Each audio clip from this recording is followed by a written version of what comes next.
नमस्कार, बहुत स्वागत आप सभी का। आप देख रहे हैं आपका प्रोग्राम कॉफी पर कुरुक्षेत्र। मैं हूं सौरभ शर्मा, रोज की तरीके से आपके साथ। वो प्रोग्राम जब बातें होती हैं बिल्कुल खुलकर और आपको वो बताते हैं तो कोई और आपको नहीं बताता। और आज का प्रोग्राम तो मैं आपको सही बताऊं तो मेरे लिए भी एक नई क्लास होगी, क्योंकि मैं इस दुनिया से बिल्कुल अछूता हूं, इस सब्जेक्ट से भी जिस पर आज हम लोग चर्चा आपके सामने करने जा रहे हैं। और ये चर्चा और ये दुनिया है बाबाओं की दुनिया, हमारे धर्म गुरुओं की दुनिया। बड़े सम्मान से कह रहा हूँ, लेकिन कुछ विवाद हुए, इसलिए आज हमको ये चर्चा करनी पड़ रही है। आप सब उस प्रकरण से अब वाकिफ होंगे जो उत्तर प्रदेश के इटावा में हुआ, जहाँ पर कथा करने गए कुछ लोगों के साथ उन पर ये आरोप लगा कि उन्होंने अपनी असल पहचान छुपाई, नाम जाति छुपाई, और वो यादव समाज से थे।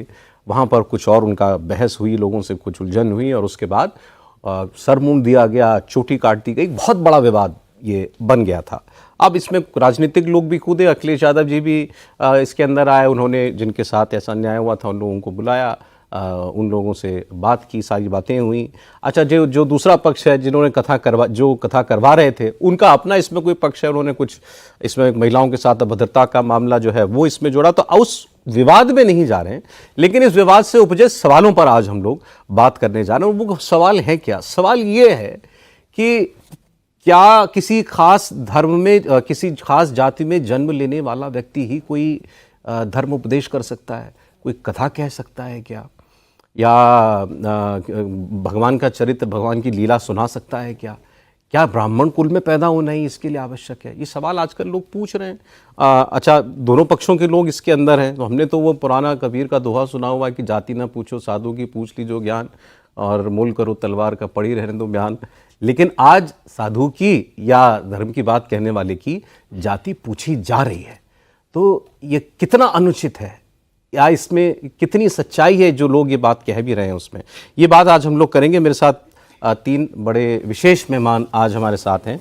हमारे साथ मनोज त्यागी जी हैं, सीईओ हैं संस्कार टीवी के। आप सबके घरों में संस्कार टीवी जो है वो पहुंचता होगा, और उस पर आप सुनते हैं ऐसे ही कथावाचकों को, गुरुओं को, हमारे धर्मों की बात करते हुए, कथा कहते हुए, उपदेश करते हुए। तो उन सब लोगों को मौका जिस मंच से दिया जाता है, वो मंच का, उस मंच को चलाने वाले हैं मनोज जी। बहुत स्वागत मनोज जी। धन्यवाद। आजकल जो जिनको सुनने वालों की और उनकी फॉलोइंग बहुत ज़्यादा है, ऐसे तो देश में बहुत सारे ऐसे धर्मगुरु या कथावाचक हैं, लेकिन जिनको हम बागेश्वर बाबा कह देते हैं, या पंडित धीरेन्द्र शास्त्री जो है, उनकी बात अब अखिलेश यादव ने उनका नाम लेकर कुछ बात की। मनोज जी देखिए, आप फोटो भी इसलिए लगाई हमने, उनके बहुत सारे बाबाओं में सबसे आगे फोटो, क्योंकि इनका नाम लिया अखिलेश जी ने। और उन्होंने कहा कि देखो, वो यादव समाज का व्यक्ति कथा कहने गया था, उसके साथ ऐसा लोगों ने कर दिया। और आज जितने बाबा लोग कह रहे हैं, इनको तो आम परिवार का आदमी कथा कहने के बुला ही नहीं सकता। 50-50 लाख फीस लेते हैं लोग। आप बताइएगा इसमें सच्चाई है कि नहीं, ये बताएंगे आपको भी। और उन्होंने कहा कि आप धीरेन्द्र शास्त्री जी को बुला करके देख लीजिए, किसी की हैसियत है कि इनको बुला सके अपनी कथा के लिए। और अंडर टेबल, उनके शब्द है मेरे, अंडर टेबल फीस लेते हैं वो, तो कोई उनको भी नहीं बुला सकता। तो पहले तो बताइए, ये बात सच है कि ये हमारे बाबा जो हैं, बाबा लोग मोटी मोटी फीसें लेते हैं? पहले तो मैं सभी का धन्यवाद और इंडिया टीवी के सभी दर्शकों को प्रणाम करता हूं, और आपको भी। मैं व्यक्तिगत किसी विषय या किसी राजनेता के ऊपर कोई बात नहीं कहूंगा कि उन्होंने क्या कह दिया। मैंने जहां तक इतने वर्षों का मेरा अनुभव है, मैंने आज तक तो देखा नहीं कि किसी संत के आगे सरकारी बाबू की तरह टेबल लगी हो। अच्छा। संत समाज से लेता है और समाज को लौटाता है। कोई और कार्य तो है नहीं कि भाई वहां से कोई आएगा, उसको कोई ठेके मिल जाएंगे, वो कोई सड़क बना देगा या कुछ कर देगा। वो तो याचना रूप में उनके पास जो ज्ञान है उसी को बांटने के लिए लोगों पर जाता है।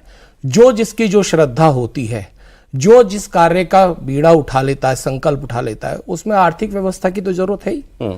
और उनके पास है क्या ज्ञान के अलावा? और उसमें अगर संत के संकल्प के साथ कोई व्यक्ति जुड़ जाता है और उसमें कोई आर्थिक मदद होती है, तो इसमें गलत क्या है?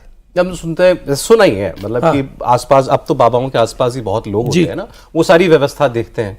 वो लोग कोई एक फी होती होगी भाई, हर ऐसा किसी कोई फीस नहीं होती किसी भी संत की, नहीं होती। तुलसी दल पे भी जाते हैं और करोड़ों लोग पे भी लेते हैं। आज मुझे ये बताइए कि देश के अंदर इतने बड़े बड़े संस्थान चल रहे हैं जो चैरिटेबल हैं, वो चैरिटी में पैसा कहां से आ जाता है? संत के संकल्प से आता है ना। और संत अपने लिए या कोई भी कथावाचक अपने लिए तो कुछ नहीं कर रहा। जहां तक मैंने चीजें देखी हैं संतों के साथ में या कथावाचकों के साथ में, कोई इतने बहुत लेविश जिंदगी नहीं जी रहे हैं कि भाई वो रॉयल रॉस में चल रहे हो या किसी उसमें चल रहे हो। हाँ, सब किसी ने दे दी, उसमें बैठ गए। बाबाओं के पास गाड़ियां तो होती हैं बड़ी बड़ी। नहीं, बाबाओं के पास गाड़ियां नहीं होती, वो आप जैसे और मेरे जैसे लोगों की होती है, जो सौभाग्य समझते हैं कि संत के चरण उस गाड़ी में पड़ जाए।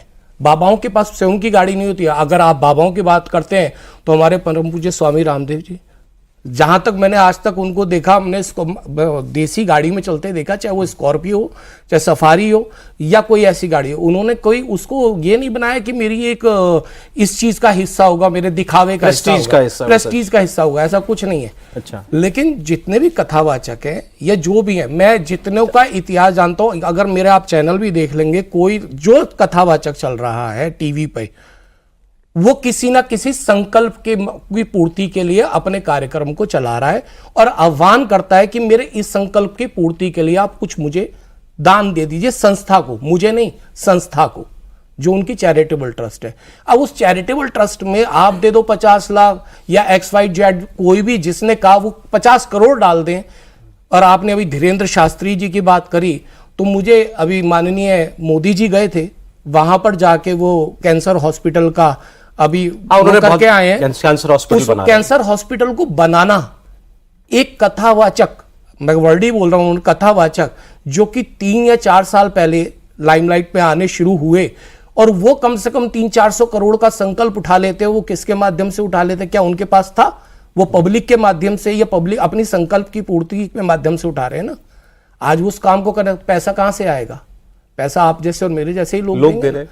तो अगर जिन्होंने भी ये बात बोली है, XYZ जो भी बोल रहे, मैं तो समझ रहा हूं खाली धीरेन्द्र शास्त्री जी नहीं, आपने देवकी नंदन जी की भी फोटो लगाई है, भाईश्री की भी लगाई है, प्रदीप मिश्रा जी का, हमारे अनिरुद्धाचार्य जी चर्चित लोग हैं। क्योंकि आप अनिरुद्धाचार्य जी की बात करें तो वृद्ध माताओं के लिए सेवा का कार्य कर रहे हैं, आप गरीब कन्याओं की विवाह कराते हैं, प्लस कैंसर हॉस्पिटल, गुरुकुल, गौशाला चला रहे हैं अपने धीरेन्द्र शास्त्री जी।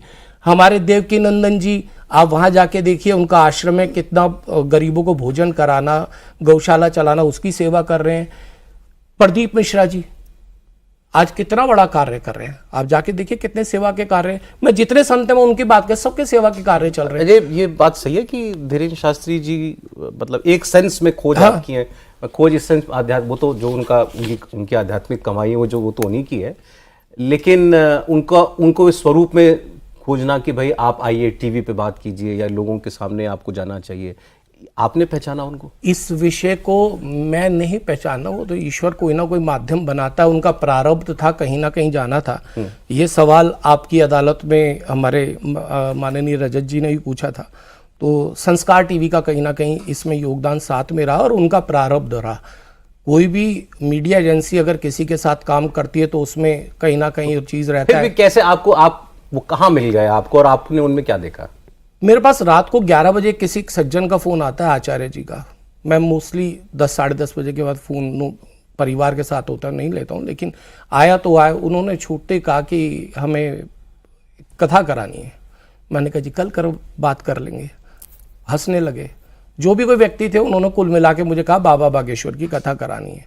मैंने उनका कहीं फोटो देखा था, किसी से सुना था, तो मैंने कहा भाई कथा तो बाद में करेंगे, पहले मिलेंगे। क्योंकि मेरा ऐसा मानना है किसी भी व्यक्ति के साथ काम करो, या हमारी टीम का ऐसा मानना है कि अगर हम किसी को टीवी पे बुलाते हैं तो पहले उनकी वाणी को सुन ले, कंटेंट को सुन ले, कोई ऐसी चीज़ तो नहीं जा रही जिसके लिए हम समाज के अंदर गलत चीज़ को परोस रहे हैं। तो मैंने कहा पहले मिलूंगा। मैं गया, जाने के बाद में वहाँ पर जब मेरी उनसे मुलाकात हुई तो 2-3-4 घंटे के बाद मैं उनका दिव्य दरबार चल रहा था, मैं देख रहा था। उनके उस समय लोग थे, मैंने देखा, बैठा। 18 सितंबर 2021 जो भी कोई विवाद हुए, जो भी चीज़ें हुई वो 2022 के बाद से शुरू हुई, 2023 के बाद। तो हंसे, बोले, बालक स्वरूप में थे, तो मेरे से बोले त्यागी जी क्या मांगने आए हो? क्योंकि सब लोग वहाँ पर अपने दरबार में सब उनके ऐसे ही लोग होते। तो 2-3 घंटे के मेरे एनालाइज में ये आ गया कि अगर इनके ऊपर कार्य किया जाए, क्योंकि टीवी चैनल का व्यक्ति हूँ, अपनी टीआरपी भी देखनी है, अच्छी चीज़ों को भी लाना है, और मेरा ये मानना है युवाओं को आगे ज्यादा लाना है, क्योंकि आने वाली पीढ़ी युवाओं से जुड़ रही है, तो युवाओं को आगे लाना है। तो मैंने उनसे एक ही कहा, क्या मांगते हो, क्या चाहते हो? मैंने कहा आपको, मतलब मैंने कहा गीता जी के अंदर वो था कि भाई एक तरफ पूरी सेना थी और एक तरफ कृष्ण थे, तो मैं आपको कृष्ण रूप में अपने पास मांगना चाहता हूँ और 1 साल चाहता हूँ। 1 साल के बाद बात करेंगे, आप टीवी पे आ जाओ, आप बोलते अच्छा है, मिल के साथ काम करेंगे तो अच्छा होगा। उन्होंने वो चीज़ सहज स्वीकार कर ली। क्या ना, मैंने कहा मैं आपको मांगने आया हूँ। उन्होंने स्वीकार कर ली, मैं भी प्रभावित हुआ।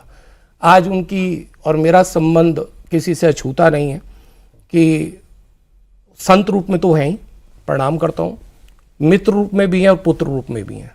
तीनों रिश्ते हैं मेरे आज उनके साथ में, और इस तरीके से उनके साथ हुआ। धीरे धीरे चीजें वो फोन आ जाए आपको कि बाबा बागेश्वर की कथा करानी है, तो वो हो जाएगी ऐसी कहने पे? अभी भी लोग अप्रोच करते हैं, अब कथा मिलती नहीं लोगों को, यही समय नहीं है लोगों के पास, समय की वजह से। महाराज जी के पास समय नहीं है। आज अभी भी वो ऑस्ट्रेलिया, न्यूजीलैंड और फिजी की यात्रा करके आए, सीधा वो बम्बई गए, बम्बई में 3 दिन का कार्यक्रम करके आज वो धाम पहुंचे, समय नहीं।